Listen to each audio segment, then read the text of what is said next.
کوئی بھی ہو، کمان یہ مشترکہ معاملہ ہے. کوئی ہم کو سنی شیعہ وہابی سمجھ کر کے نہیں جلا رہا ہے، سب مسلمان سمجھ کے جلا رہے ہیں. یہ مسلم مسائل ہے. مسلم مسائل کا سمادھان ایک فرقہ نہیں کر سکتا، کیونکہ جب جس ظلم سے سارے فرقے پربھاوت ہوں، اس ظلم کو ہٹانے کے لیے سارے فرقوں سے مشورہ لینا ضروری ہے، طریقہ کار پر نتیجہ نکالنا ضروری ہے. تو مسلم مسائل میں اترے. اب ذرا آپ ہمارے علامہ ظہیر الدین خان، اب ان کو صرف مت سمجھنا خان، یہ ہے سنیت کی جان، نظریہ رضا کی پہچان، صاحب علم و عرفان، تب کہو ظہیر الدین خان. آپ ان سے سنی مسائل میں کبھی آپ نے ہاتھ ملاتے دیکھا؟ معمولات اہل سنت میں مشورہ لیتے ہوئے کسی بدعقیدہ سے دیکھا؟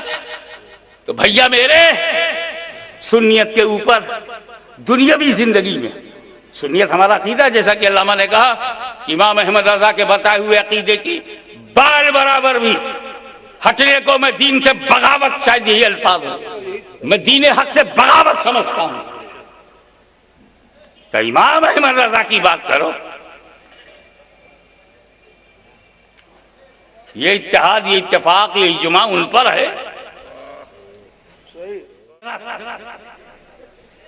سمجھوتا ان مسائل میں کیا جاتا ہے جو مسائل ہمارے تمہارے بیچ میں کامن ہو. یہودی کفار مکہ اور رسول کے بیچ میں کعبہ کامن تھا، تو کامن پہ انہوں نے بھی سمجھوتا کیا.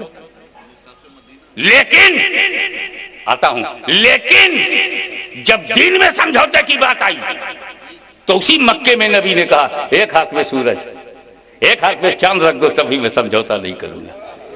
کیونکہ دین کافر، دین کفار اور دین مصطفیٰ کامن نہیں تھا، سمجھوتا نہیں.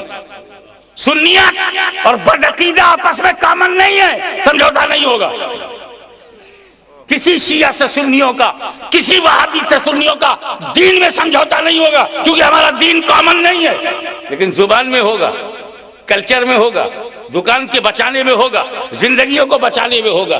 تو میں آپ کو یہ بتانا چاہتا ہوں کہ علامہ ظہیر الدین خان صاحب اس سے زیادہ نہیں کچھ کہتے کہ مسلم مسائل میں مسلمان کہلانے والوں سے مشورت کر کے مسائل کا حل نکالنا چاہیے. سنی مسائل میں سنی علماء بیٹھ کر کے، جیسے اس وقت یہ سنی اجتماع ہے، صرف سنی علماء ہیں، اس میں کسی بدعقیدہ کو آنے کی کوئی ضرورت نہیں. تو سنی مسائل کے حل کرنے کے لیے ہمیں قادریوں، چشتیوں، سہروردیوں، نقشبندیوں کا اتحاد چاہیے. ہمیں سنی مسائل حل کرنے کے لیے کچھوچا، بریلی اور مارہرہ کا اتحاد چاہیے. ہمیں سنی مسائل حل کرنے کے لیے بدایوں، مبارک پور اور گھوسی کا اتحاد چاہیے. ہمیں سنی مسائل حل کرنے کے لیے خیر آباد کا اتحاد چاہیے، دلی کا اتحاد چاہیے، تمام سنی مراکز کا اتحاد چاہیے سنی مسائل میں. لیکن مسلم مسائل کو حل کرنے کے لیے جو ان مسائل سے پریرت ہے، پربھاوت ہے، متاثر ہے، ان سب کا تعاون چاہیے. اور ملکی مسائل کو حل کرنے کے لیے ہندو، مسلم، سکھ، عیسائی آپس میں بیٹھ کر سر جوڑ کر مسائل کا حل کریں. عالمی مسائل کو حل کرنے کے لیے ہر ملک، ہر سپر پاور کے تعاون کی ہمیں ضرورت ہے. اب جو اتنا بھی نہیں سمجھتا اس کو خدا سمجھے. وآخر دعوانا الحمدللہ رب العالمین.